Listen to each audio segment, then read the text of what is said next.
Bonjour à toutes et à tous. Bonjour. C'est merveilleux d'être chacun dans notre petit coin et de vous savoir nombreux à vous intéresser à nos sujets. Je m'appelle Gilda Bonnel, je suis le président d'une agence de communication qui s'appelle CIDIES, qui est exclusivement dédiée aux enjeux de responsabilité sociale et environnementale des marques et des organisations. Et je suis extrêmement honoré d'être à côté de Valérie Martin, qui va se Bon- présenter tout de suite. Bonjour à tous, Valérie Martin, je suis le chef du service mobilisation citoyenne et médias de l'ADEME, l'Agence de la transition écologique, qui est un établissement public placé sous la double tutelle du ministère de la Transition écologique et du ministère de l'Enseignement supérieur et de la Recherche. Et je suis ravie d'être aux côtés de Gildas Bonnel avec vous pour cet atelier sur la communication responsable. Alors, on a l'habitude avec Valérie de battre les estrades, même les estrades digitales, depuis de nombreuses années pour alerter il y a 15 ans et puis maintenant pour accélérer l'intégration des enjeux de la transition écologique dans le monde de la communication. Moi, je suis président de la commission RSE de l'AACC. L'AACC, c'est le syndicat professionnel représentatif, c'est l'association des agences conseils en communication. Et voilà, ça fait depuis le Grenelle de l'environnement que je travaille sur ces sujets-là. Et on va essayer aujourd'hui de vous proposer non pas un cours de communication responsable avec la commission RSE et avec l'aide de l'ADEME, de Valérie et de ses équipes. On a produit un cours justement parce que ça fait des années qu'on se dit qu'il y a un vrai déficit de pédagogie, en tout cas de transmission dans les écoles de com, de pub, les écoles de commerce, les universités sur le sujet que nous portons, c'est-à-dire le lien entre le secteur de la communication, de la publicité et des médias et le sujet de la transition écologique. Donc, on est hyper content de l'initiative de Reboot, d'avoir l'occasion de vous voir, de vous imaginer très nombreux à écouter ce moment.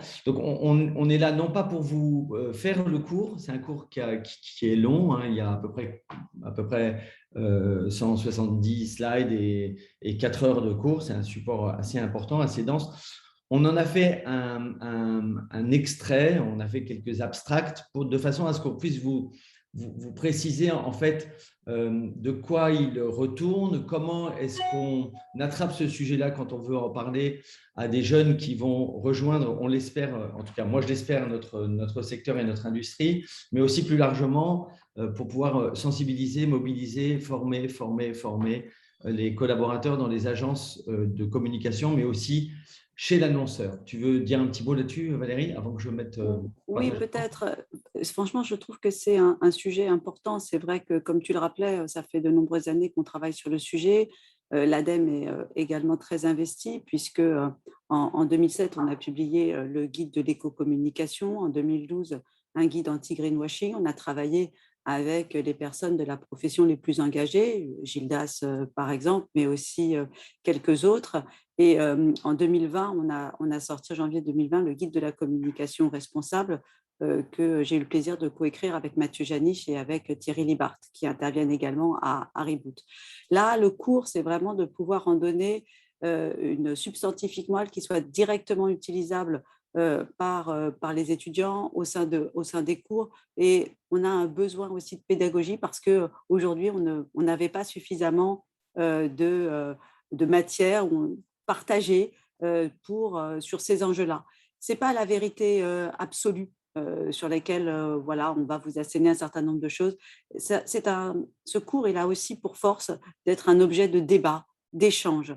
Et c'est important que chacun d'entre nous qui nous dirigeons vers ces métiers-là ou qui sommes déjà dans ces métiers, on ait bien en tête que l'une des principales chose qu'il faut avoir en tête quand on veut travailler en faveur d'une communication plus responsable, c'est véritablement cette notion d'écoute, cette notion également de partie prenante, le fait de ne pas rester seul dans son coin en pensant qu'on va trouver tout seul la solution. Et ça, c'est l'essentiel même de ce que l'on va vous raconter. Voilà, en gros, le petit mot que je voulais ajouter. Ok, merci. Alors, bien sûr, l'objectif, c'est d'être le plus interactif possible.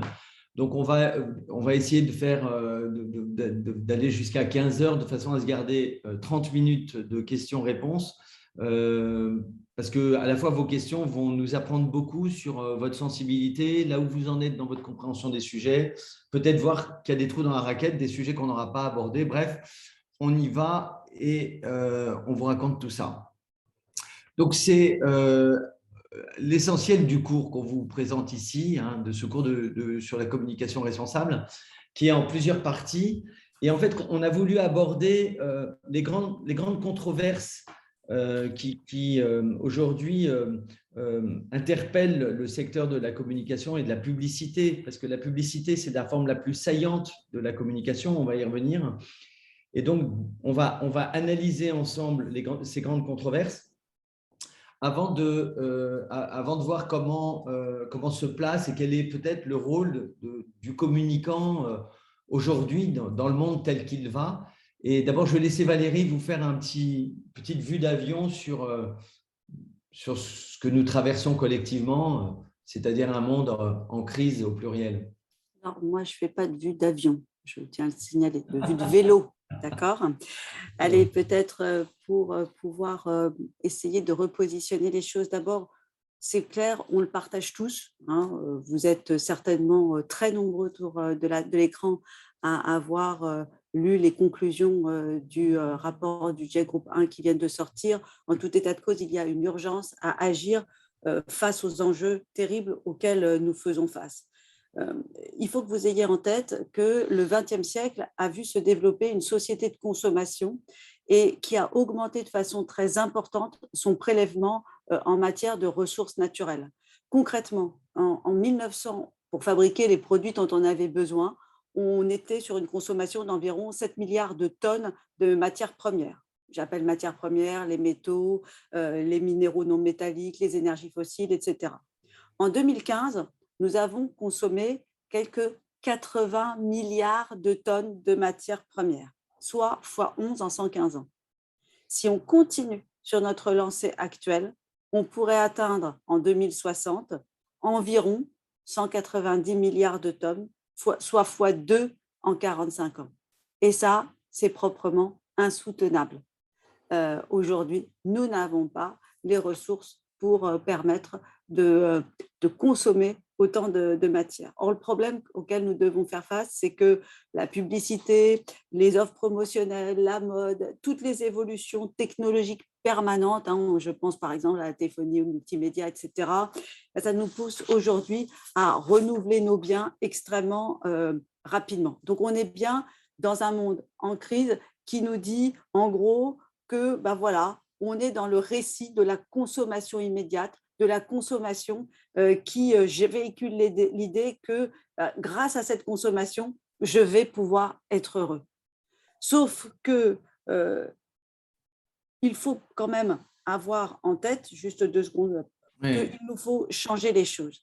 Nous étudions régulièrement les attitudes et les représentations des Français, notamment en matière d'effets de serre et de changement climatique. On a des séries qui datent depuis en gros une vingtaine d'années et on a pu constater que malgré cette conjoncture Covid qui nous a fortement impactés les uns et les autres, eh bien, pour autant, cette question liée à l'urgence climatique reste très élevée parmi les préoccupations des Français. Donc, qu'il y a, qui plus est, un lien entre la situation épidémique que nous vivons, une exploitation complètement imprudente de la nature, et du coup, les Français nous disent, je comprends qu'il faut réorienter en profondeur les activités économiques et qu'il va me falloir changer mes modes de vie. Par ailleurs, ce qui est intéressant aussi à noter dans ces travaux, c'est qu'il y a 88% des Français qui, dans le cadre d'une autre enquête que nous avons mobilisée avec Greenflex, qui nous disent qu'ils trouvent que l'on vit dans une société où on nous pousse à acheter sans cesse. Alors que dans le même temps, ils nous déclarent que consommer de manière responsable, c'est supprimer le superflu ou réduire sa consommation en général, et que ils sont 61% à vouloir s'y engager. C'est extrêmement intéressant parce que ça montre qu'il y a un véritable terreau à réinventer justement de nouvelles formes d'économie, et notamment passer d'une économie linéaire, qui est en gros celle dans laquelle nous vivons aujourd'hui, à une économie qui est circulaire, qui consiste à faire mieux avec moins, tant pour la production de biens et de services que pour leur consommation. Et cette économie circulaire, elle est fondée sur tout ce qui est lié à l'analyse du cycle de vie, et elle va privilégier ce qui va concerner le recyclage, la valorisation, la réintégration de composants, de déchets dans de nouveaux produits ou dans un nouveau cycle.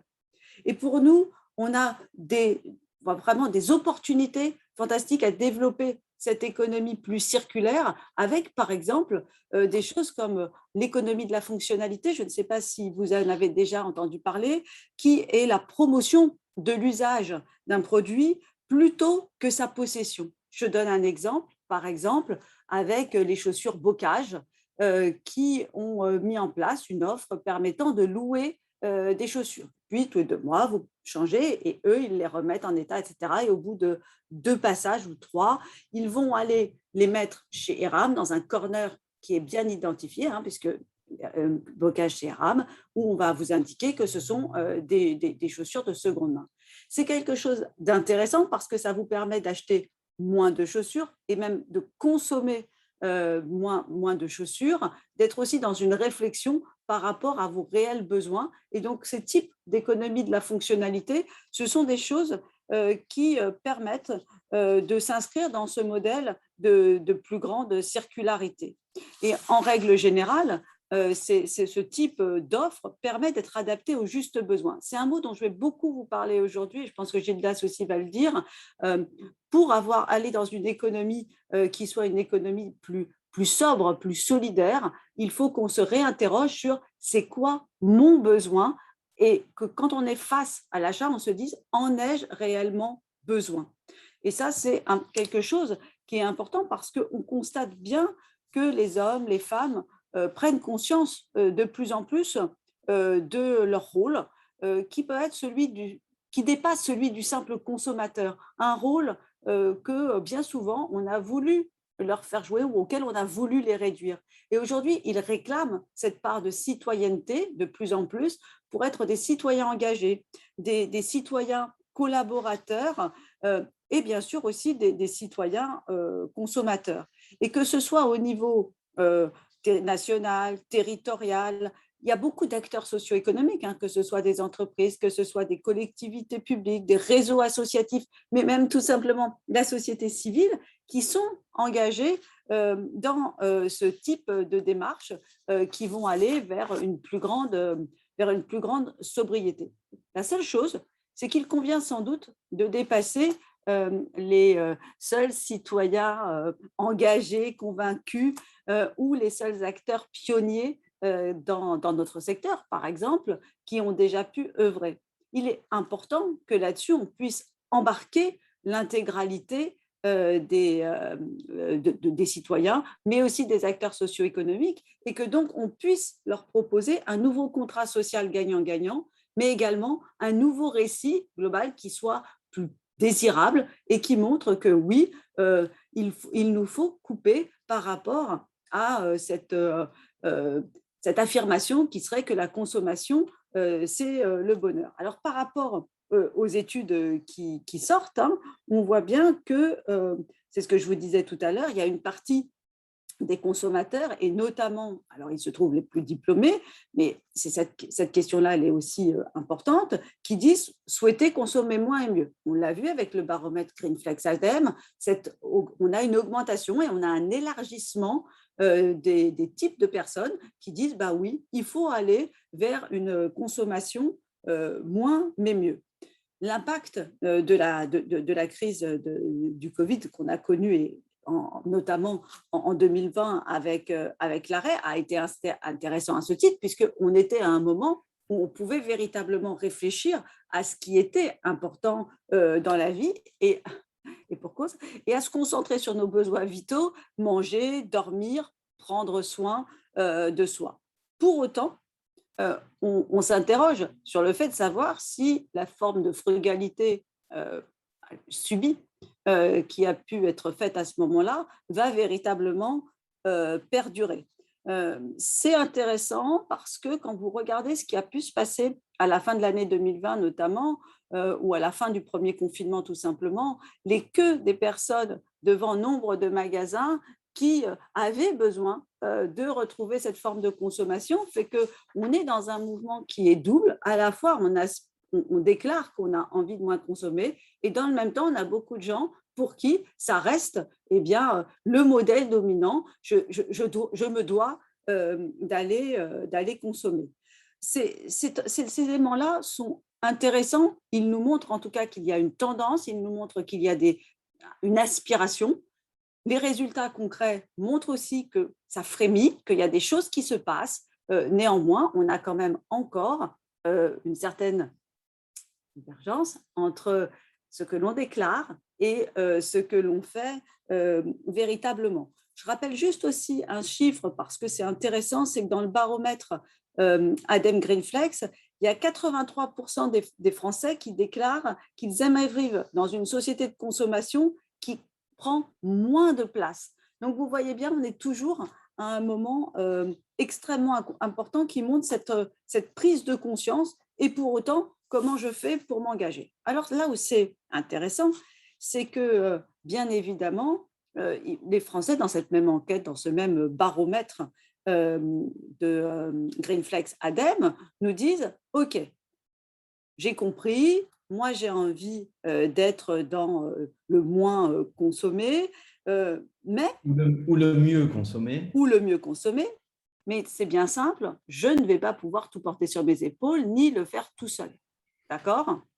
Et donc, les marques sont à cet effet particulièrement attendues parce que si il n'y a pas une juste répartition des efforts demandés à chacun, les Français disent, moi je ne suis pas d'accord. En gros, hein, dans l'étude, cette fois-ci précédente du baromètre ADEME, on a 66% des Français qui disent, OK, pour agir, si et seulement si, c'est partagé de façon équitable.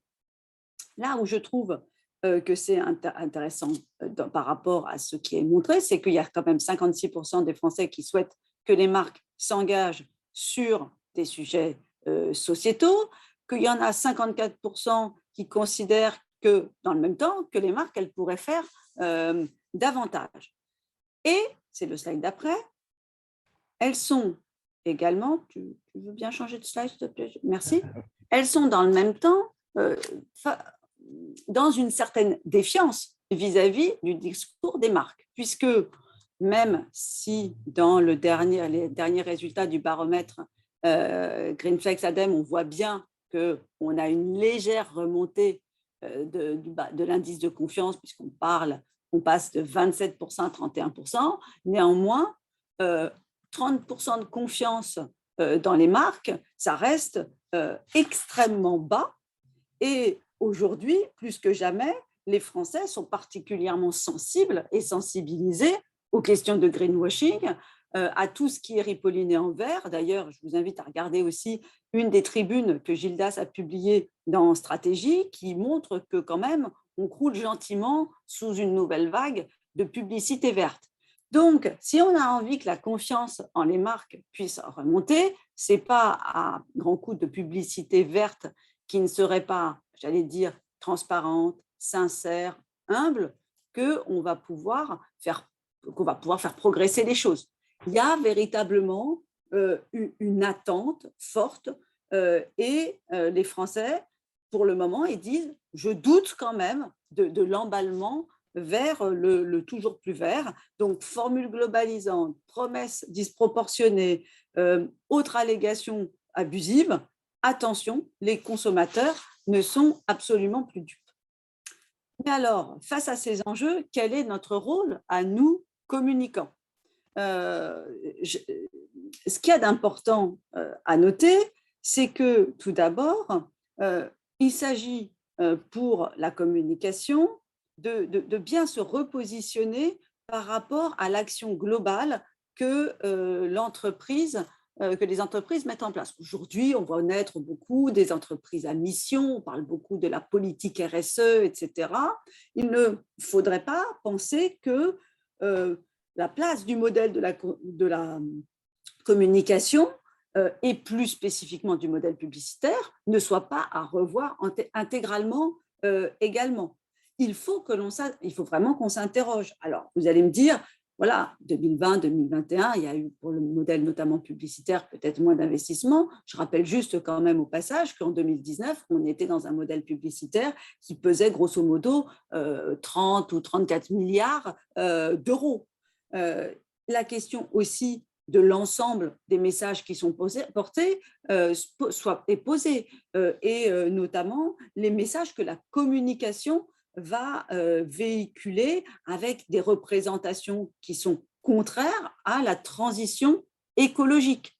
Comment la communication, donc, peut-elle accompagner les marques, mais aussi les consommateurs, dans cette transition vers des nouveaux usages et des nouveaux comportements de consommation de la société? En un mot, comment est-ce qu'elle peut ne plus être un miroir de la société qui soit un miroir déformant et qui mette haut et clair je consomme donc je suis et je consomme donc je suis heureux, qui pose tout un tas de problèmes, ou qui mettent en avant, par exemple, des modes de vie qui ne nous permettront pas d'atteindre la sobriété à l'horizon, la neutralité carbone, pardon, à l'horizon 2050. Voilà en gros déjà les premiers éléments que je pouvais dire, et on peut également peut-être juste là-dessus terminer. C'est pourquoi le cours que nous avons proposé avec l'AACC, bien évidemment, c'est un cours qui doit permettre aux professionnels ou aux futurs professionnels de la communication et du marketing de comprendre que, ils sont en prise directe avec les évolutions de la société et que donc, à ce titre, ils sont doublement acteurs de la transition écologique avec deux axes, réduire les impacts des actions de communication, c'est ce qu'on appelle l'éco-socio-conception, et d'autre part, exploiter la véritable puissance de nos outils de communication de façon à accompagner la société dans son nécessaire changement. Par ailleurs, il y a un besoin véritablement de comprendre que la communication responsable, aujourd'hui, c'est plus de savoir quand, c'est de savoir comment je fais. Parce que quand, de toute façon, on n'y coupera pas, et ça, je pense que Gildas y reviendra tout à l'heure, compte tenu de l'ensemble des évolutions que l'on connaît, notamment, et de l'accélération des évolutions, des pressions qui sont faites, entre autres, sur nos métiers depuis 2 ans, notamment. Donc, il y a un effort important de formation, parce que comment voulez-vous parler de ces sujets? Comment voulez-vous développer des actions de communication plus responsables si on ne comprend même pas les enjeux auxquels on doit faire face? Et en tant que communicant, en tant que marketeur, publicitaire, etc., on a une responsabilité énorme sur l'imaginaire collectif de la société. Et donc, il nous faut adapter véritablement la fonction communication. Alors, je vais passer la parole maintenant à Gildas, en rappelant peut-être d'abord ce qu'est le greenwashing, puisqu'il y a une question qui nous est arrivée, c'est le fait de mettre en vers, de donner des arguments tous plus verts les uns que les autres pour promouvoir une offre qui n'a de vert que le nom parfois. Et c'est une forme de tromperie complète du citoyen et du consommateur. En gros, voilà ce qu'est le greenwashing, sauf si tu veux compléter. Oui, je vais compléter par la définition. Le greenwashing, alors éco-blanchiment en français, c'est un abus. Voilà. C'est l'abus de l'argument écologique. Et d'ailleurs, avec Valérie, on travaille depuis longtemps sur ces sujets-là au sein d'une instance qui s'appelle l'Autorité de régulation professionnelle de la publicité. L'ADEME est partenaire d'un bilan qu'on fait tous les ans pour voir si ça s'améliore ou si ça s'aggrave. On pourra y revenir si vous voulez dans vos questions. Mais en fait, c'est très difficile de voir, de qualifier l'abus juridiquement. parce que parfois, vous avez des produits qui ont effectivement, qui sont un peu mieux disants dans la formule ou dans la conception sur l'empreinte environnementale, mais le publicitaire ou le communicant, parce qu'il n'est pas bien formé ou parce qu'il n'a pas été très sensibilisé, à ce moment-là, il vous fait une pub avec du grand gazon, des arbres et des coquelicots pour vous dire que le nouveau bouchon verseur de votre huile de vidange permet d'économiser du produit. Donc, voilà, c'est une notion d'abus de langage et aussi d'abus d'identification avec l'utilisation de formes symboliques qui peuvent laisser croire aux consommateurs que le produit a un bénéfice environnemental réel, alors que souvent, il est assez mineur. Voilà. Il y aura une session spéciale sur le greenwashing demain. Je vous invite à y aller et il y aura notamment Mathieu Jadis et Céline qui nous feront un excellent workshop. Je vous invite tous à y aller. Un grand spécialiste du sujet. Et dernier point, il y avait une autre question, comment savoir quand les marques seront vraiment sincères? C'est une excellente question que vous avez posée parce qu'effectivement, ça reste délicat. Mais c'est comment justement je communique de façon plus responsable, je communique en étant capable aussi de dire les limites de ce que je fais. Et ça, en règle générale, ça ne fait pas partie des choses. Cette notion d'humilité, cette notion de transparence, le fait justement de montrer que voilà, on a couvert cet aspect-là du champ et non pas d'ajouter tout un tas de propos tous plus laudatifs les uns que les autres. Je pense aussi que ça va aider à renforcer la crédibilité, la sincérité. L'autre point, c'est comment je fais aussi en tant que marque pour proposer des produits, des services qui apportent véritablement un plus. Les Français nous disent, moi, l'innovation pour l'innovation, c'est pas ça qui m'intéresse, c'est l'innovation pour avoir des produits à moindre impact environnemental et donc avoir des offres véritablement plus intéressantes. C'est ça que je souhaite. Et donc, à partir du moment où il y aura une forme de rééquilibrage, voire même davantage pour ces produits à moindre impact environnemental, ça donnera encore plus confiance aux consommateurs. En tout cas, ça peut être peut-être des premiers éléments de réponse que je peux apporter. Je me tais. Oui, on essaiera de répondre à cette question qui est effectivement très, très vaste, hein, et qui embarque aussi le sujet de la cohérence. Parce que quand vous êtes un consommateur, un citoyen, et que vous avez un nombre important de canaux de communication, et qu'une marque ou une entreprise ou une collectivité locale vous dit quelque chose sur un canal, mais que quand vous basculez sur un autre canal, c'est-à-dire on vous dit quelque chose en publicité, mais sur le point de vente, vous voyez bien que ça ne correspond pas à la promesse. À ce moment-là, la faille qu'évoquait Valérie tout à l'heure de défiance ne fait que se creuser. Et le grand sujet aujourd'hui de la communication, et de la communication sur le sujet de la transition écologique, c'est qu'on a, alors ça c'est ma conviction très profonde, c'est que je pense que nous avons besoin de communication. C'est-à-dire pour vous faire changer de produit, changer d'usage, changer de comportement, pour vous convaincre de trier dans la bonne poubelle ou de manger un peu moins de viande et de consommer davantage de protéines végétales ou passer ou changer de mobilité, on a besoin de communiquer. Donc la question, c'est comment est-ce qu'on se met dans un crédit de confiance, donc comment est-ce qu'on fait pour avoir dans notre comportement de communicant une démarche assez sincère et assez cohérente sur l'ensemble des canaux, de façon à ce que la personne, le public à qui vous vous adressez ne fasse pas deux pas en arrière en disant « Ah, il est en train de me faire un l'envers ». Parce que voilà, le sujet, il est extrêmement ténu. Allez, il faut qu'on avance parce qu'on est très bavard, Valérie comme moi, et on a plein de choses à vous raconter. On voulait rentrer sur les controverses. Alors, Valérie a commencé à évoquer le sujet de ce qui a été véhiculé pendant 50 ans par la publicité, c'est le bonheur associé à la consommation. Je kiffe ma life parce que je bois du Coca-Cola. C'est les slogans, le bonheur, le désir, qu'est-ce que je suis bien dans ma voiture, sur des routes sinueuses de montagne. Voilà. Une espèce de plaquage qui a été véhiculé par la publicité, par la communication commerciale. Et puis aussi, de façon négative, la façon dont un certain nombre de représentations sociales et de stéréotypes ont été véhiculés par la publicité. Il y a une étude qui a plus de 10 ans qui était très intéressante, que j'aime citer, qui avait été faite par l'ORS et par BETC, sur la représentation des pairs. Parce qu'on sait, le sexisme ordinaire dans la publicité, on en sort.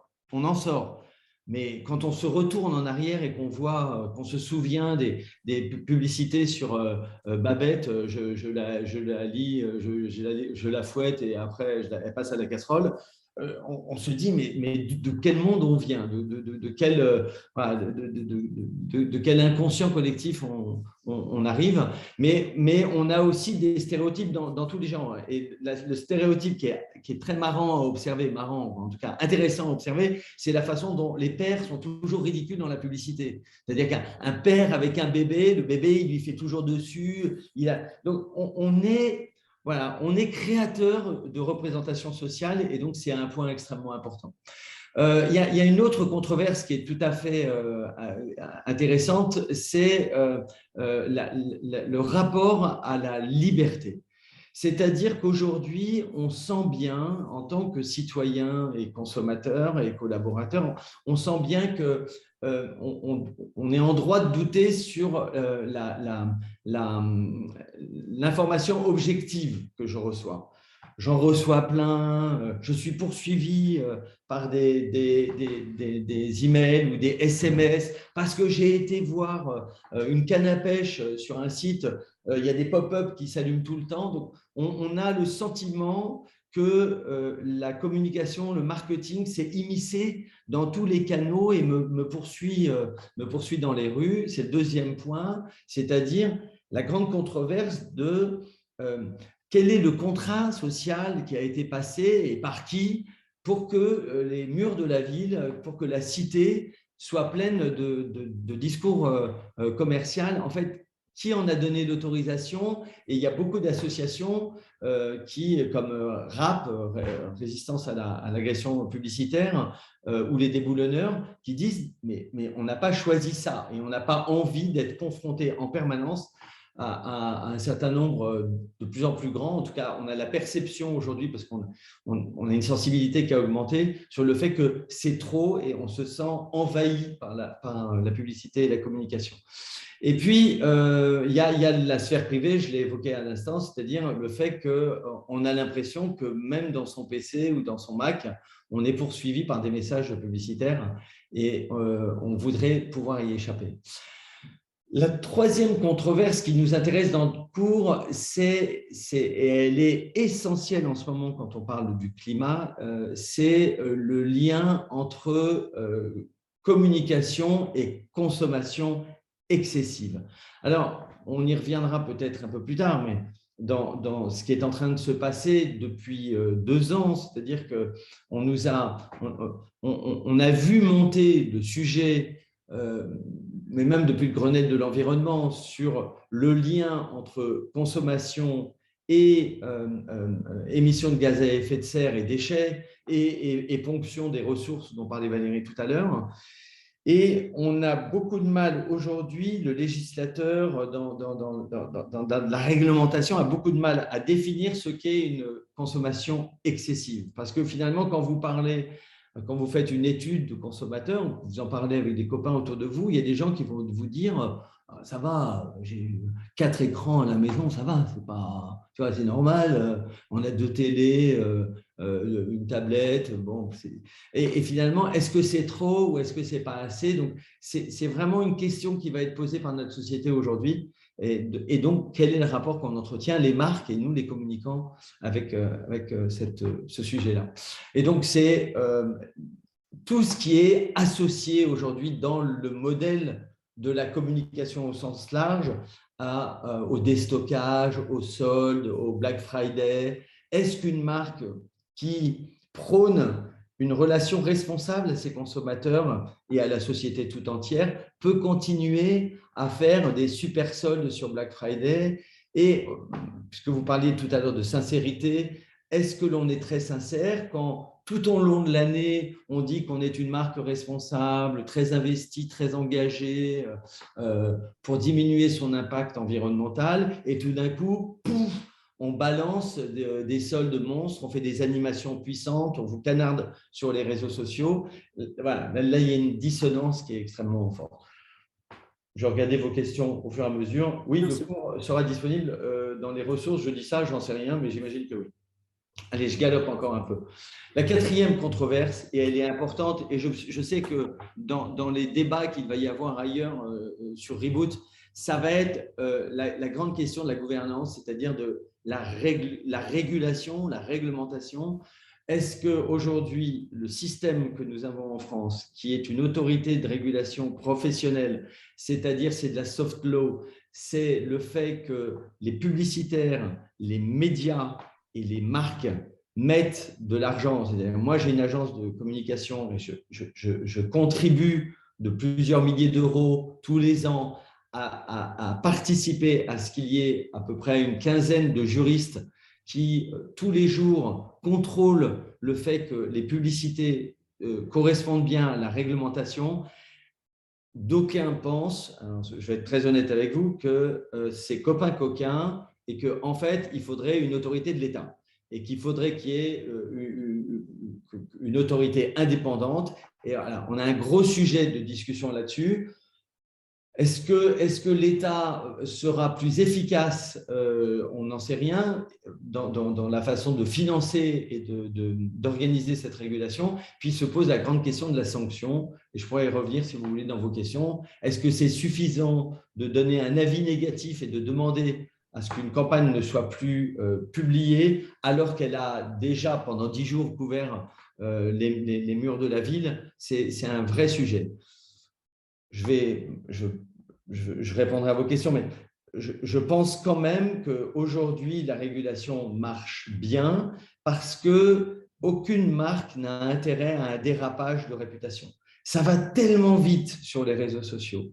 On est tellement à vif sur ces sujets-là qu'à part quelques marques qui ont joué du buzz, je pense à Benetton, grande campagne Benetton, où on voyait une religieuse et un prêtre s'embrasser sur la bouche, etc. Donc, ce sont des gens qui avaient la stratégie de choquer pour faire un buzz, pour pouvoir faire monter la notoriété de leur marque.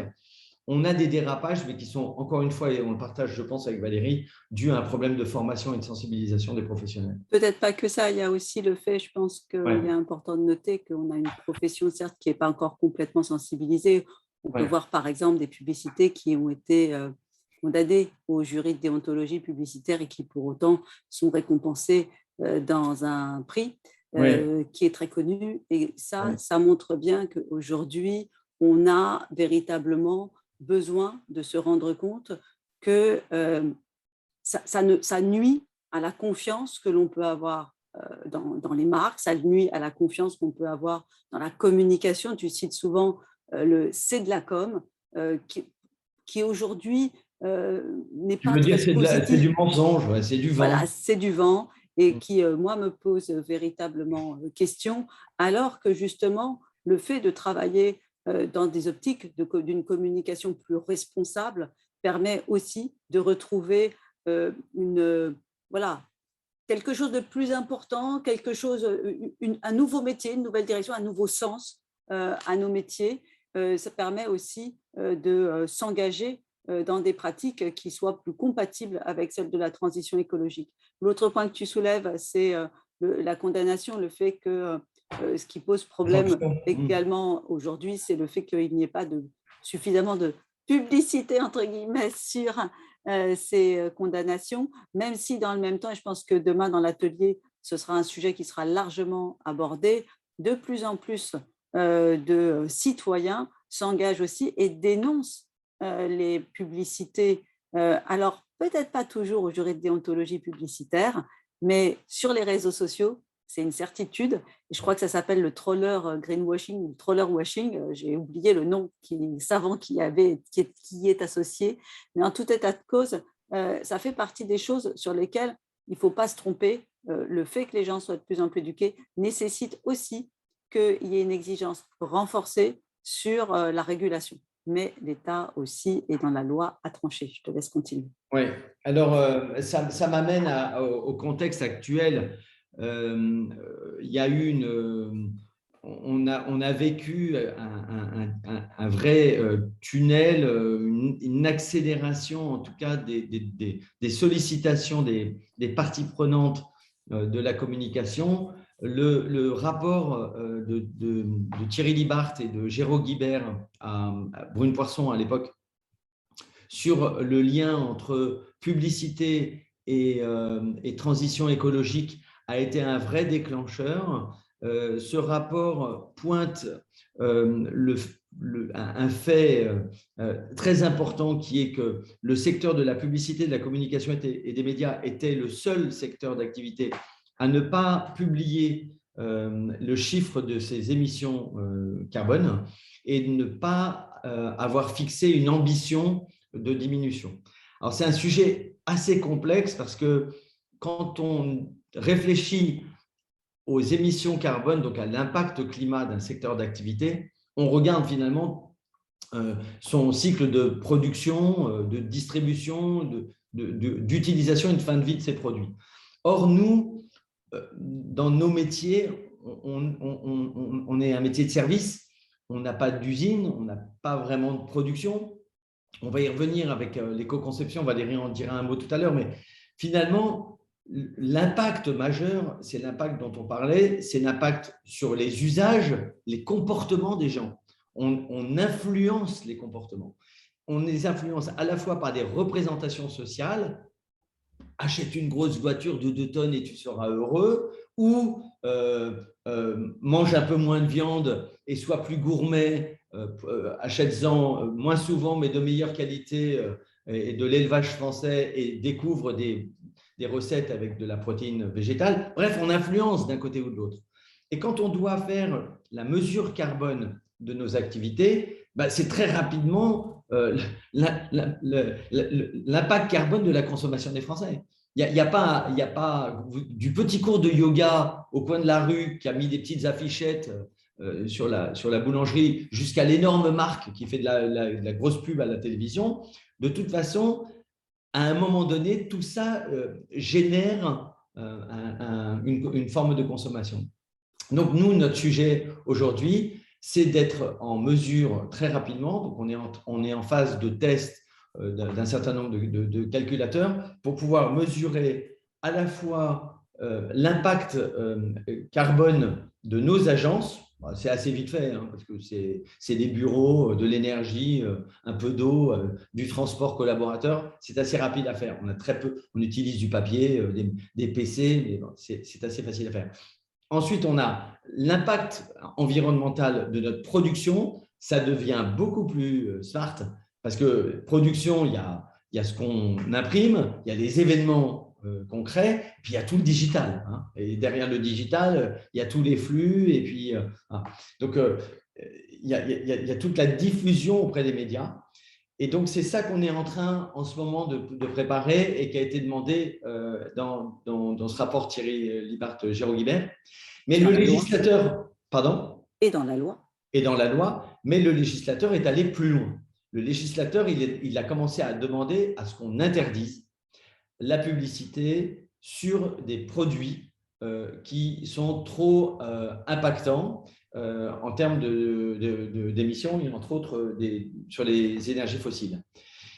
Et là, on rentre sur le sujet clé de la tension entre communication, publicité et régulation, consommation, c'est-à-dire l'effet de tension et le paradoxe ou la schizophrénie de l'État qui dit à la fois on a besoin de croissance, on a besoin de vendre des services et des produits, on a besoin que les Français consomment. Vous avez vu à quel point dans les médias, on nous rassure sur le fait que la consommation est repartie en août. Donc, il y a ce paradoxe. Et en même temps, on dit il faut interdire la publicité sur un certain nombre de produits. Donc, nous, je mets ma casquette corporatiste, mais de représentant de la branche. Moi, j'avoue, les bras m'en tombent. Je n'ai toujours pas compris qu'on me dise d'interdire la publicité d'une voiture qui émet tant de diagrammes de carbone, alors qu'on n'a pas interdit la voiture. Alors, peut-être que là-dessus, parce que c'est un débat régulier un gros débat. qu'on peut avoir, donc on ne va pas non plus peut-être trop longtemps le mettre en avant, mais c'est vrai que la loi aujourd'hui, elle a notamment deux articles, ce sont les articles auxquels Gildas fait référence. L'article 14 qui indique que les communications publicitaires doivent être réduites sur les produits ayant un impact négatif sur l'environnement.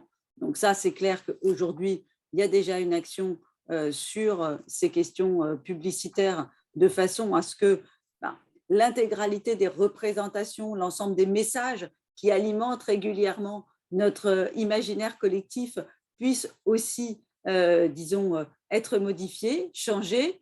Bien évidemment, dans cette loi climat et résilience, il y a aussi un certain nombre de mesures et dans toutes les autres lois, je pense aussi à la loi L'Homme sur les mobilités, puisque tu parles des véhicules qui durcissent aussi la réglementation concernant les véhicules, mais on ne va pas y venir là. Et puis, par ailleurs, on a aussi, parce que ça va répondre à une des questions de Manon, je crois, qui nous dit, on a aussi dans la loi climat et résilience, on a un article 7 qui vous dit qu'il y a une obligation de rendre visible l'information environnementale lorsqu'elle existe. Et c'est extrêmement important. Je vous donne tout à fait raison.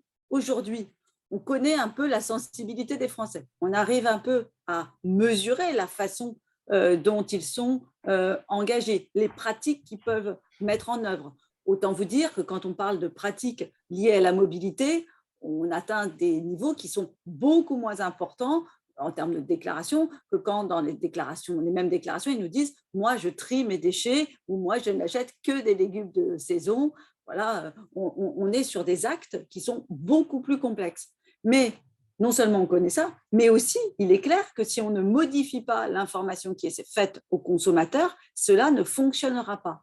Et à ce titre-là, dans la loi climat et résilience, on a là une forme de boulevard pour renforcer la mise en visibilité de l'affichage environnemental, de tous ces labels, au premier rang desquels aussi l'écolabel européen. Et je voudrais attirer votre attention sur le fait que je suis parfaitement d'accord avec ce que vous dites, à savoir qu'aujourd'hui, on a une jungle des logos et que tout le monde s'y perd.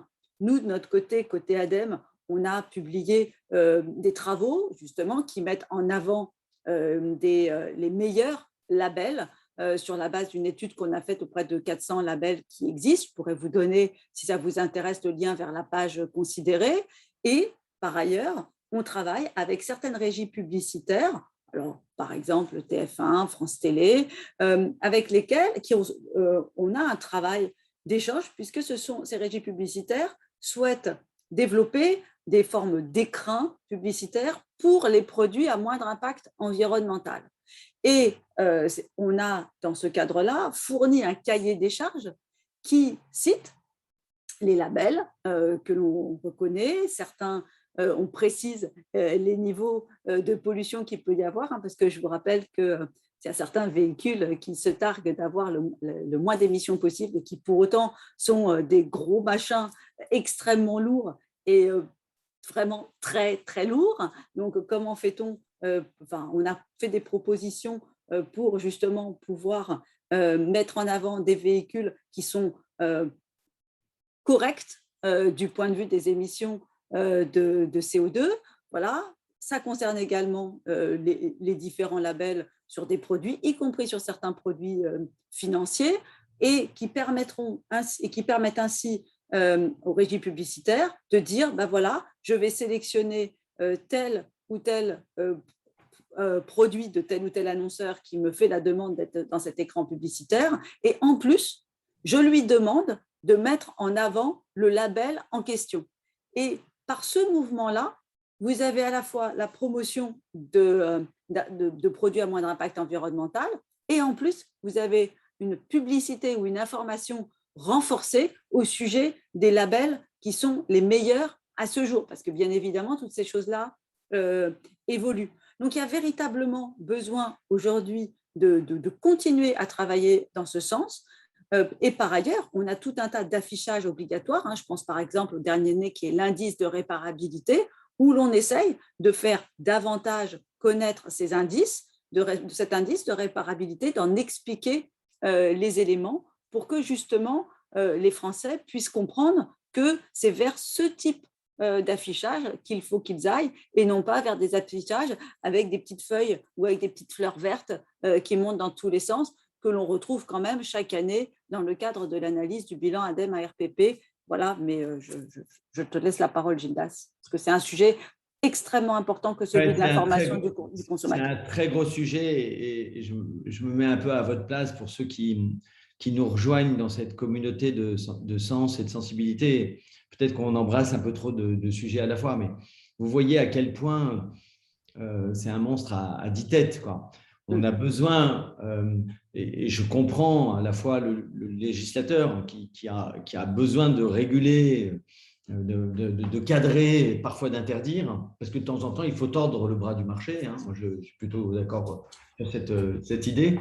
Mais on a aussi besoin de valoriser, et c'est vrai que ce que fait TF1 Pub là, avec leur système d'éco-funding, c'est de dire à un annonceur, si tu passes un écran publicitaire pour un produit qui a l'écolabel européen, ou un produit qui est bio, ou un produit qui a un label d'intérêt environnemental reconnu par l'ADEME, à ce moment-là, tu n'as pas une remise, mais tu participes à un fonds sur lequel la régie abonde de façon à faire de la communication sur le label. Parce que quand vous vendez une lessive ou un dentifrice avec le label en question, vous avez quand même un gros intérêt à ce que le consommateur reconnaisse les bénéfices du label. Donc voilà, on essaye comme ça de tordre, parce qu'il nous faut quand même réussir un truc, ça c'est ma vie professionnelle, c'est qu'il faut le vendre, le produit écolabellisé. C'est-à-dire que ce n'est pas évident pour plein de gens qui vont préférer le produit tel qu'ils l'ont toujours connu, qui se contrefoutent du bio, qui continuent à privilégier le prix, qui n'y comprennent rien. Parce qu'ils ne peuvent peut-être pas faire autrement, des fois. Donc, il faut qu'on communique là-dessus. Mais il y a une question quand même là-dessus. Oui. Ça veut dire que comment est-ce qu'on motive les gens à moins consommer quand d'autres ne le font pas? C'est bien tout l'enjeu de ce que l'on dit. D'abord, en informant mieux le consommateur, il y a des choses qui peuvent être plutôt positives et qui peuvent amener à s'interroger sur sa consommation. Par ailleurs, le fait de aussi se poser la question du « en ai-je véritablement besoin ?» est une question clé dans nos modes de consommation. Cette course à l'échalote vers le toujours plus, cette course à l'échalote également vers le fait de se faire livrer en moins de 15 minutes chrono son petit café quand on se lève ou autre, c'est bien cette question-là aussi qui est posée, c'est dans quel monde voulons-nous vivre Vas-y. Et là-dessus, donc, pour nous, le fait de motiver les gens à mieux consommer ou à s'interroger sur leur consommation, c'est ça le contre-récit au récit majoritaire actuel qu'il nous faut collectivement inventer. Exactement. Et c'est en ça que les communicants que nous sommes et les communicants que vous êtes, eh bien, nous devons travailler ensemble pour aller aider à justement inventer ce récit. Et c'est ça qui est absolument passionnant. C'est ça qui va redonner aussi de nouvelles lettres à notre métier. Voilà, parce que ne nous y trompons pas, encore une fois, les communicants, ils ont une influence déterminante. Alors, on va revenir sur la partie du récit. Dans votre question, quand vous dites, en fait, je lis pour ceux qui ne voient pas la question, que c'est comment peut-on motiver les gens à moins consommer quand d'autres ne le font pas? Alors moi, ma réponse, c'est surtout de ne pas parler de moins consommer. C'est la petite correction sémantique qu'a apporté Valérie. C'est quand vous dites moins consommer, vous rentrez dans une phase de deuil, c'est-à-dire que vous renvoyez un message qui est un message extrêmement anxiogène pour les gens, pour tout le monde, c'est-à-dire on va m'enlever quelque chose. Je n'aurai plus accès, je n'y ai plus droit, je fais le deuil.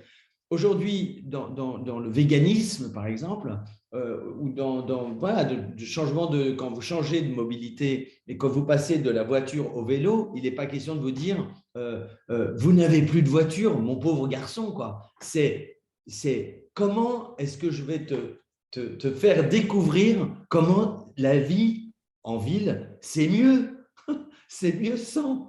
Et donc, c'est ce petit changement de sémantique qui permet à la fois dans nos débats en famille, que vous devez vivre, j'imagine pour certains, il ne faut pas confronter le truc, il faut éviter de parler d'abandon. C'est au contraire découvrir une nouvelle gourmandise, une nouvelle façon de consommer qui fait que ouais, je peux avoir un autre plaisir à une consommation plus raisonnée parce que du coup, plus qualitative, dans lequel je vais avoir plus de valeur.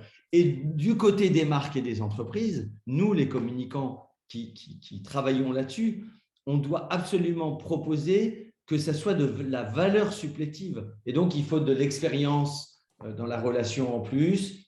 Il n'est pas question alors, on peut parler de décroissance, hein, mais quand on vend de la décroissance, quand on dit politiquement de la décroissance, c'est extrêmement flippant parce que pour ceux qui sont 20% des Français font leur caddie à 1 euro près, 20% des Français font leur caddie à 1 euro près, 30% des Français font leur caddie à 5 euros près. Qu'est-ce qu'on va parler de décroissance quand on est aussi tenu dans notre quotidien, quand on est proche de la survie du quotidien, ça n'est pas audible. Donc, il faut parler de, voilà, comment est-ce qu'on peut avoir des astuces pour mieux consommer.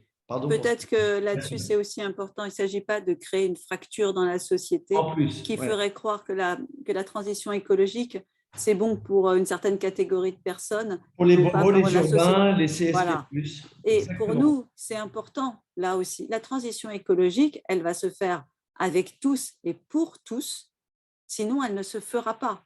Et Gildas parlait fort justement, c'est la différence entre, moi je préfère le terme sobriété à celui qu'il a employé, c'est la question d'une sobriété subie versus une sobriété choisie.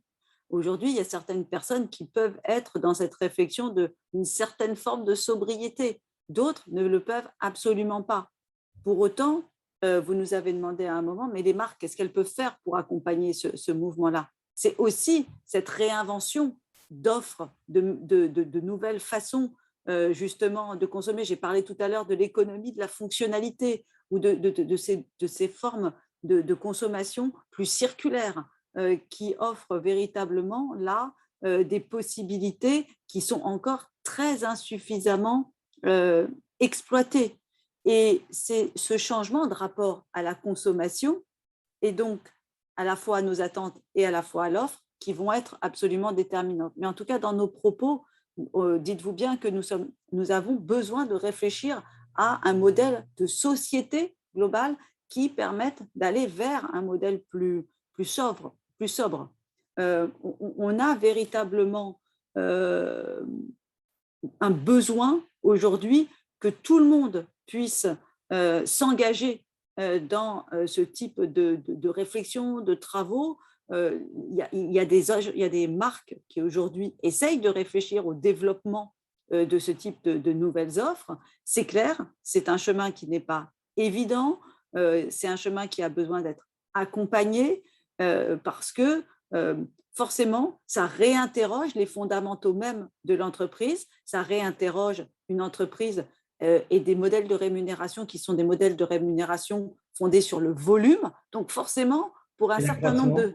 Comment ? Et l'accroissement. Et l'accroissement. Donc forcément aussi, par rapport à ça, il y a certains marketeurs, par exemple, qui peuvent légitimement se dire, mais du coup, peut-être que moi, je vais y perdre aussi. Et si c'était l'inverse ? Ouais. C'est un gros sujet, par exemple, dans les cas que j'ai à l'agence, c'est le sujet du shampoing sec. J'accompagne une jolie marque qui s'appelle Nae, qui marche très, très bien.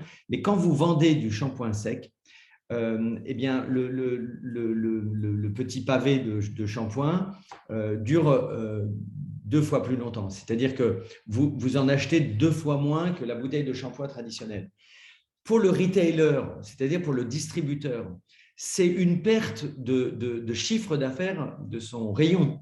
Donc, tout se tient en fait. Il faut réussir à avoir un vrai engouement du consommateur pour qu'il choisisse cette solution, alors que le retailer, le distributeur, n'a pas forcément intérêt à le mettre trop en avant parce qu'il va voir son chiffre d'affaires diminuer. Et nous, notre boulot, c'est de réussir à redonner de la valeur. Moi, mon but, c'est que ça soit plus cher. Il faut quand même qu'on réussisse à… Il ne faut pas faire dégringoler un système parce qu'on se met en frontal face à tous ceux qui n'ont pas du tout intérêt à ce que ça bouge. Donc, voilà, Et puis peut-être un équilibre ténu. Oui.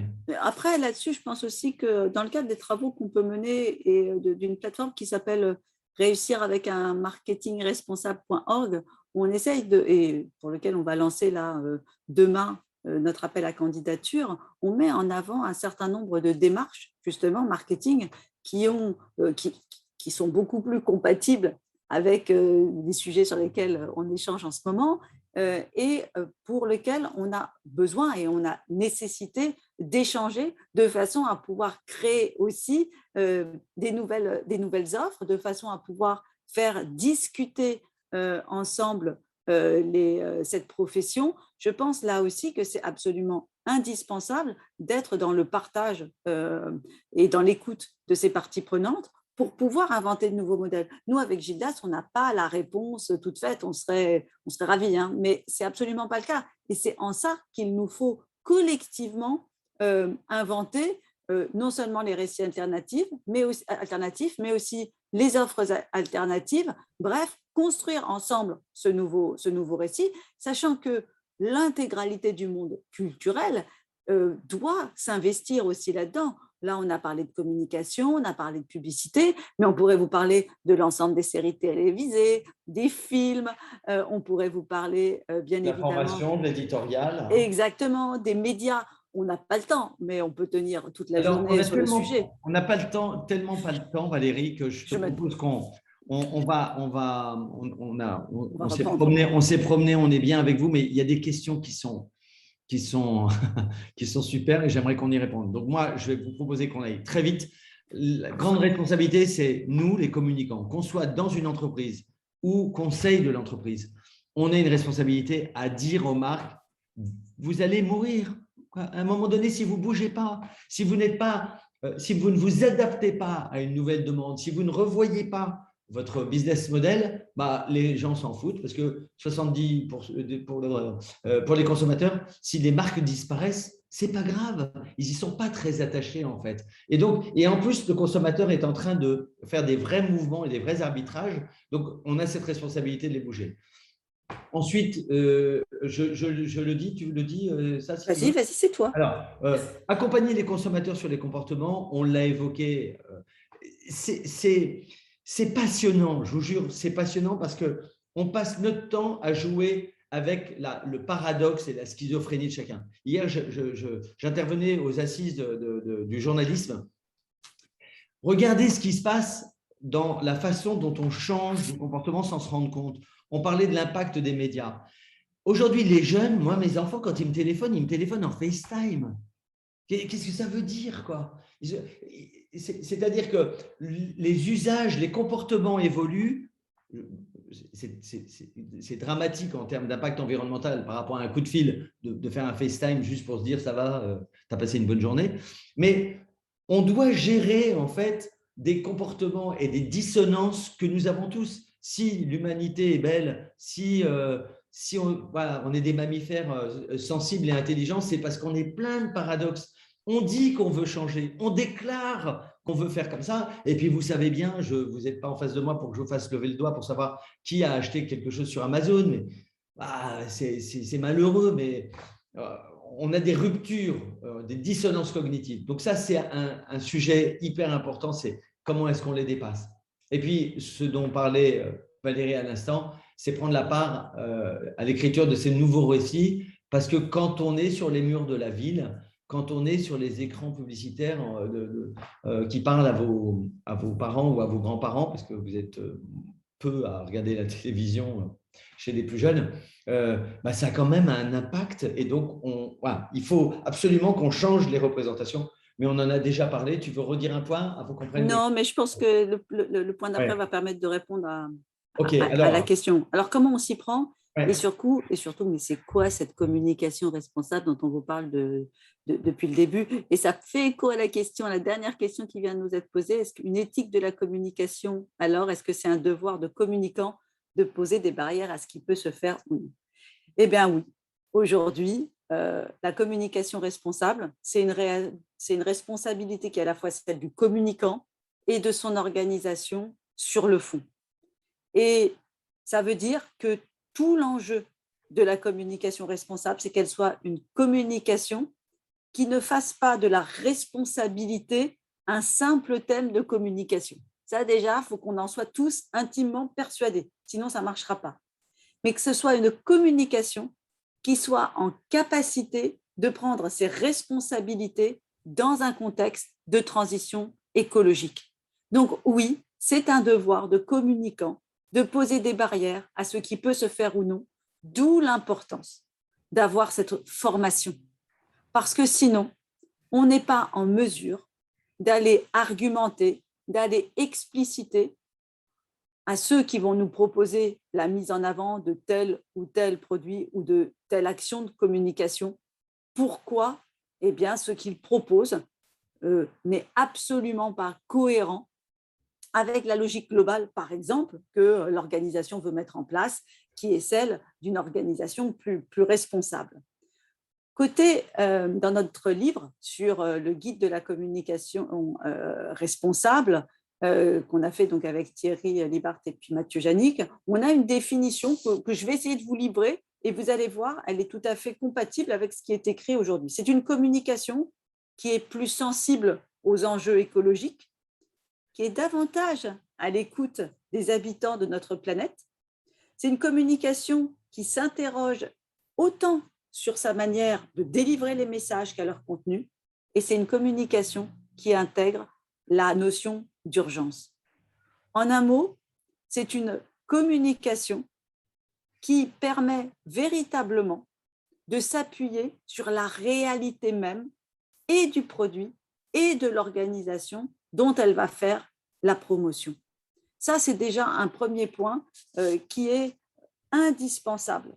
Parce que si on ne revoit pas notre façon de communiquer, notre façon de repenser le modèle des entreprises, cette fameuse question de la possession vers l'usage, eh bien forcément, cette communication responsable risque d'être un petit peu en incohérence. Donc, on a véritablement besoin d'une décision stratégique, d'une décision au plus haut niveau, de façon à pouvoir véritablement à la fois s'engager en tant qu'organisation dans le processus d'une organisation plus responsable, mais par ailleurs, de repenser complètement la façon dont nous, service marketing, service communication, mais aussi service le commercial ou les RH, la façon dont on pose la question de la responsabilité de notre communication. On le voit bien, c'est la communication inscrite dans un tout. Deuxième point, ce qu'il faut retenir,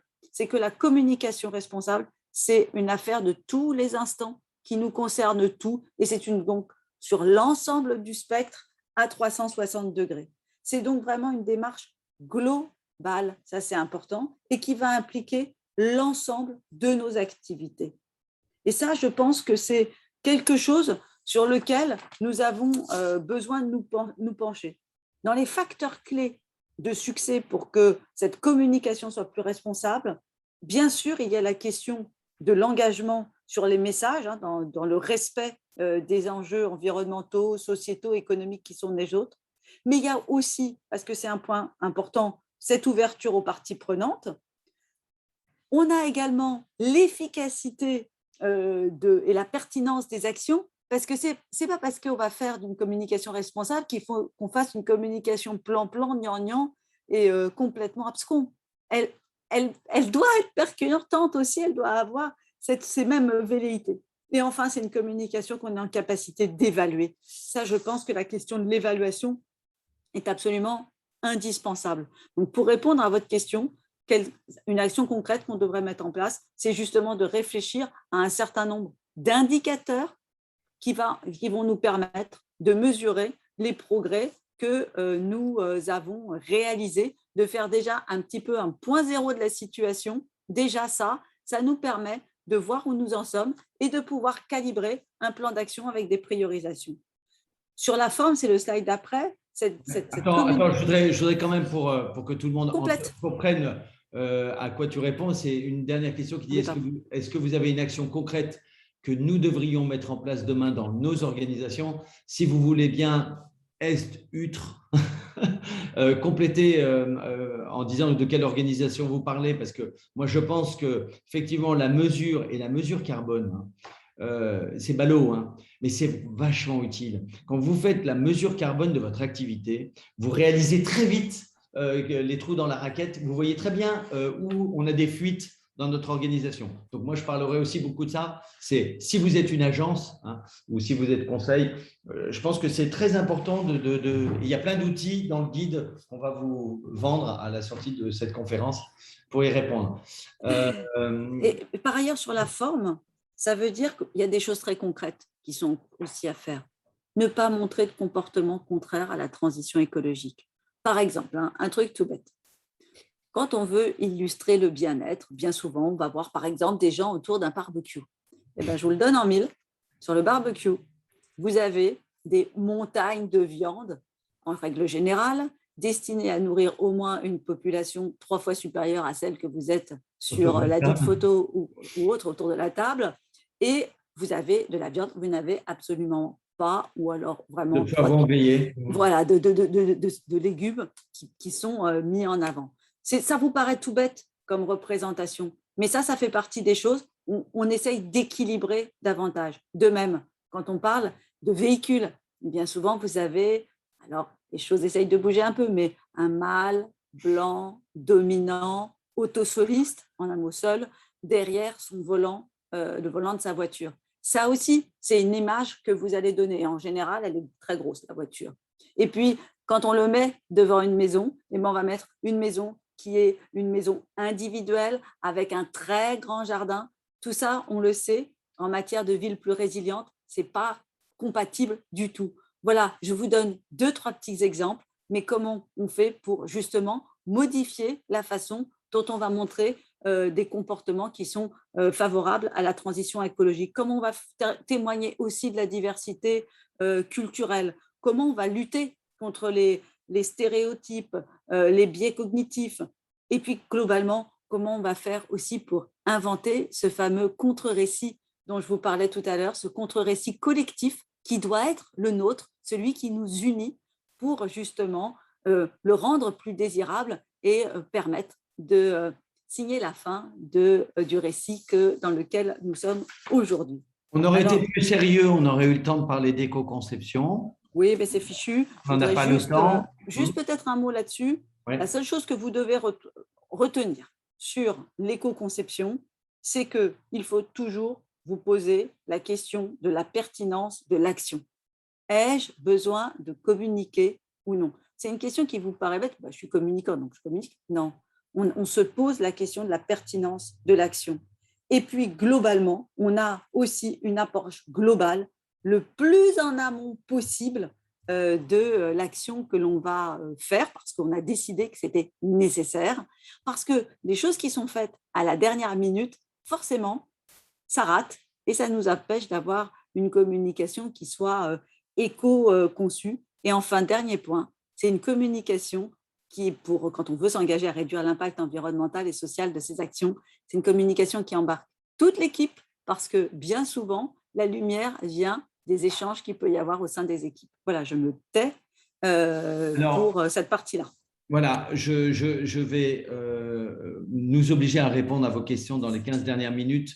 Tant pis sur cette 4e partie, on l'a déjà pas mal évoqué sur la partie gouvernance.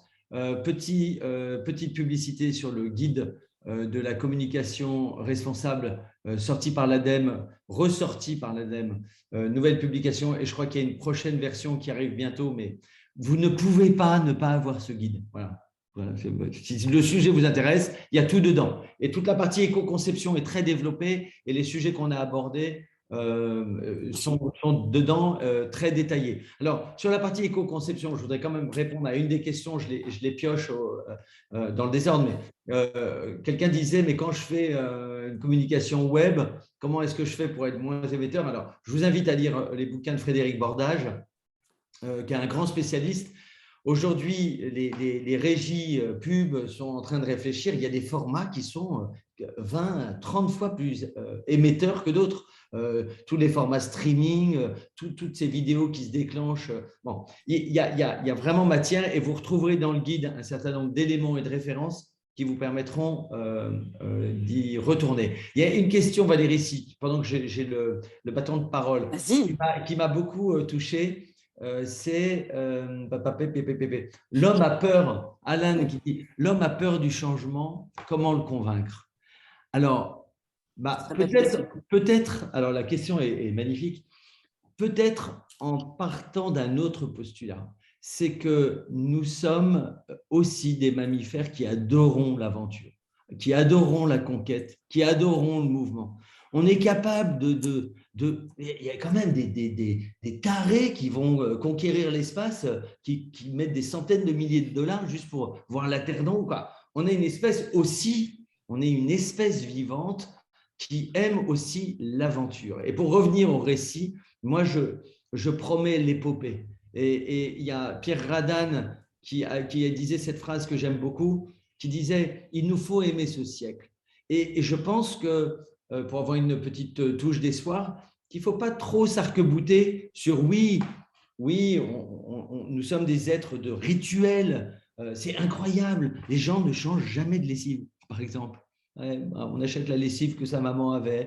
Il y a des choses comme… Les gens mangent toujours la même chose au petit déjeuner. Non, sa maman. Ça, j'ai des études.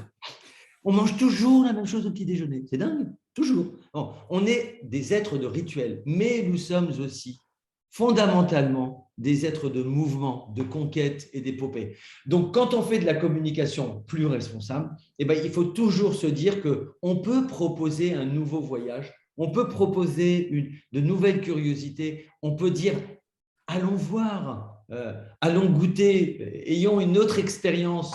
C'est dingue de faire du vélo. Vous êtes jeunes, je vous imagine tous entre 20 et 30 ans, mais j'espère qu'il y a des vieux boomers comme moi. Mais moi, il y a 15 ans, je suis passé de la voiture au vélo. Mais ma vie a changé. Ma vie à la maison a changé. Donc, il faut absolument aussi qu'on prenne appui sur les êtres de changement que nous sommes. Voilà, j'avais envie de faire une lancée. Peut-être que je veux bien compléter. Ouais. C'est vrai qu'aujourd'hui, on fait pas mal de travaux côté ADEME en avant, dans notre agence, et on s'intéresse notamment en ce moment à la question du poids des habitudes qui vont constituer un frein majeur, c'est ce que vient de dire Gildas, au changement de comportement.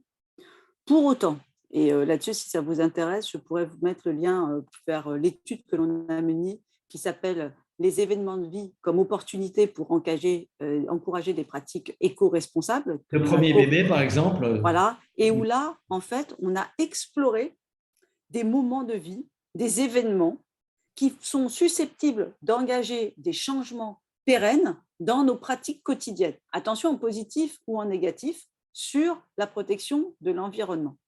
Et on va distinguer plusieurs catégories de ruptures biographiques, c'est comme ça qu'on les appelle.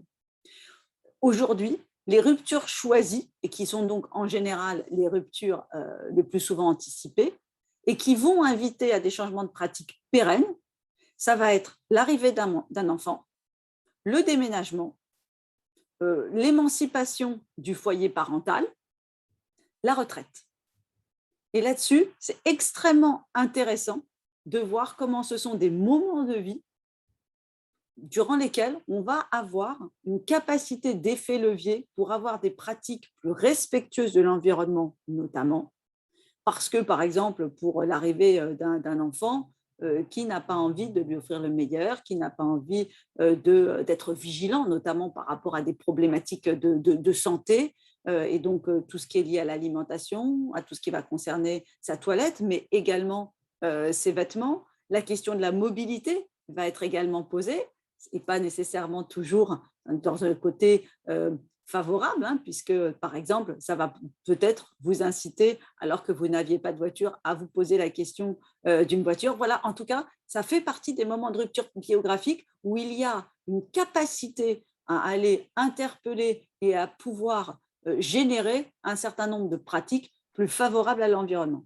À côté de ça, on a des ruptures qui sont subies et qui vont imposer un changement de pratique qui sera rarement pérenne. Bon, on va parler par exemple d'une période de chômage, ou bien s'il y a une panne par exemple de voiture ou des grèves ou autre, bah là c'est pendant une petite durée, on va adopter une pratique, mais elle ne va pas perdurer. Il y a aussi des ruptures qui sont associées par exemple à une parenthèse dans le quotidien, comme les fêtes de fin d'année. Ça peut être l'occasion de souhaiter, disons, proposer d'autres choses, mais de ce côté-là, c'est plutôt une parenthèse dans la vie quotidienne. Bref, il y a tout un tas de travaux sur lesquels nous travaillons côté ADEME pour voir comment on peut accompagner les changements de comportement. Mais il y a une chose qui est certaine, c'est que le changement de comportement, il ne se décrétera jamais, qu'il s'accompagne et que tout n'a pas à être mis sur le dos des citoyens s'il n'y a pas une offre de produits, de services, s'il n'y a pas une augmentation des infrastructures. Hein. Gildas parle du vélo, par exemple. Il y a des personnes, ce n'est pas le fait qu'ils n'aient pas de vélo, c'est le fait qu'ils disent j'ai peur d'y aller. Si j'ai des aménagements sécurisés, oui, ça va me permettre d'y aller. De même, il va falloir qu'il y ait peut-être des incitations financières, fiscales et autres. C'est un tout. Et que ce changement de comportement, en tout état de cause, il ne relève pas de la seule volonté individuelle. Et ça, c'est un point qui est important aussi à mentionner. Petite réaction, merci Valérie à ce commentaire. Oui, ça fait rêver, mais dans la vraie vie, il n'y a que les chiffres qui parlent pour la plupart des marques. C'est le ROI qui compte. Alors, comment vendre une communication plus sobre sur les différents canaux et pas une surprésence, par exemple réseaux sociaux, comme le demandent les algorithmes. Moi, dans mon job de conseil, ça fait 20 ans que je fais ce métier. Je vous assure que proposer à mes clients, à des marketeurs, à des DIRCOM ou à des directions générales d'être eux-mêmes contributeurs, participer à cet élan, prendre des risques, être courageux et leur dire ce dont on parle, c'est aussi ta carrière, c'est aussi ton ambition, c'est aussi il y a plein de façons de dire fais un choix qui correspond à l'époque, sois moderne. Ça a l'air complexe, mais je vous jure qu'en ce moment, il faut juste une toute petite étincelle pour allumer l'envie d'y aller. Il faut trouver le bon contexte, il faut trouver le bon moment, il faut trouver des éléments de preuve, il faut leur offrir le guide de l'ADEME, et puis il faut faire intervenir des pairs aussi, ça marche très bien. C'est-à-dire faire intervenir des gens qui, au même niveau que votre patron, votre DIRCOM ou les intérêts que vous servez, pour venir parler de ce sujet entre pairs, c'est-à-dire ça n'est pas le petit jeune du service qui est un peu écolo et qui veut raconter sa vie, mais d'organiser le fait que d'autres qui sont dans ce chemin-là et qui ont des résultats, parce qu'il y a des tas la plateforme de marketing responsable, il y a de tas de cas de belles réussites de marques et de boîtes qui, du coup, retrouvent un succès à travers une communication différente, un marketing plus responsable. À mon avis, ça doit vous donner un petit coup de main. Tu es d'accord, Général ? Oui, moi je suis tout à fait d'accord avec ça. Je pense qu'effectivement, il y a besoin d'être entre pairs pour montrer qu'effectivement, il y a il y a des choses qui se passent bien et il y a comment ça s'appelle, des solutions qui sont mises en place qui ont un véritable intérêt marketing et donc qui rapportent. On a également, je pense, besoin pour vendre cette communication qui soit plus sobre sur les réseaux, de se dire que la loi est en train de bouger, pas simplement au niveau français, mais aussi au niveau européen, qu'il y a à l'heure actuelle des choses sur les notations financières qui, un jour ou l'autre, et plus rapidement que prévu, vont nous revenir en boomerang. Est-ce qu'on veut être en réaction ou est-ce qu'on veut être en action ? C'est les leaders qui, en règle générale, s'en sortent le mieux. Et là-dessus, c'est vrai que c'est toujours compliqué d'être celui qui fait le premier pas. Ça, on en est tout à fait d'accord. Ça fait un nombre d'années aussi très importante que je suis à l'ADEME et que je travaille sur ces sujets-là. Euh, je pense que plus on apportera de preuves, plus les lois vont également bouger pour un peu bousculer tout ça. Euh, Plus aussi, notamment les personnes qui arrivent sur le marché du travail vont nous demander des comptes à nous, organisations. Plus ces mêmes personnes qui arrivent sur le marché du travail dans nos métiers vont dire, moi, je veux du sens et je n'ai pas envie de travailler pour toi parce que tes pratiques ne me conviennent pas. Je pense que ça aussi, ça fait partie des choses qui vont permettre à l'entreprise, à l'organisation, de s'interroger et de se dire que peut-être elles sont en train de passer à quelque chose en ne se lançant pas. Voilà, on est à un moment charnière aujourd'hui. Encore une fois, la marche vers la communication responsable, elle est, ça y est, elle a démarré. Il ne faut surtout pas oublier de sauter dans ce train-là, parce qu'après, de toute façon, on ne fera que courir à la suite du dernier wagon. Voilà, et en tout cas, nous, là-dessus, on essaye avec Gildas, mais avec plein d'autres, avec tous les intervenants qui sont aujourd'hui engagés dans Reboot, de porter ce message pour essayer de vous montrer qu'une autre forme de communication, une communication plus responsable, elle est possible, elle est réaliste, elle peut nous amener à retrouver une autre forme d'échange, une autre confiance avec les citoyens. Elle peut nous permettre aussi de nous apporter un bénéfice direct pour notre organisation, que ce soit sur le plan économique, mais aussi sur le plan social, sur le plan des relations sociales. Et je pense que l'ensemble de ça, c'est ça qui permet aussi de mesurer la valeur et la santé d'une organisation. Mais peut-être que Gildas, là-dessus, tu Je vais compléter, puis pour vous dire au revoir, sur le sujet de la paix sociale. Le sujet de la transition écologique est extrêmement angoissant pour tout le monde, hein. Peut-être même d'autant plus pour ceux qui sont dans le déni. Vous savez, les tontons réacs qui rigolent et qui disent que tous ces connards en vélo qui font n'importe quoi. En fait, on est dans un moment assez critique pour notre humanité et, j'allais dire, pour notre société. Je crois pour moi vraiment fondamentalement que la communication, c'est une histoire de lien social. Et donc, quand on embrasse ces sujets-là, il faut se méfier de tous les penchants qui pourraient séparer les bons des méchants et de faire des ruptures supplétives dans notre société. Nous, dans la communication, le but du jeu, c'est de reconnecter. Voilà. Reconnecter les mondes qui ne se considèrent plus assez, recréer de la confiance. Parce que si on veut vraiment réussir cette transition, et je suis un incorrigible optimiste et je pense que c'est vraiment encore possible, ben, on a besoin de ce lien, on a besoin de cette confiance, on a besoin de ces échanges entre segments différents de la société. On l'a vu avec les gilets jaunes, hein. C'est-à-dire qu'il y a des failles béantes de désespérance. Ben, la communication, elle a un rôle social extrêmement important. Donc, quand on promeut quelque chose, il faut toujours penser à tous les autres. Moi, je bosse pour l'agence bio depuis des années. Il n'est pas question de vendre du bio en disant que le conventionnel, c'est mauvais pour la santé. Parce que pour les gens qui ne peuvent pas s'acheter des produits bio, on crée une sorte de désespoir qui ne sert à rien. Donc, voilà, essayer de rester empathique, c'est un métier formidable, c'est une épopée formidable, mais il nous faut aimer ce siècle. Je partage parfaitement avec toi tes propos. Je regrette qu'on n'ait pas pu, et c'est vrai qu'on est d'incorrigibles bavards, répondre à l'intégralité des questions et notamment aux questions qui sont plus pratiques sur l'impact environnemental de nos communications.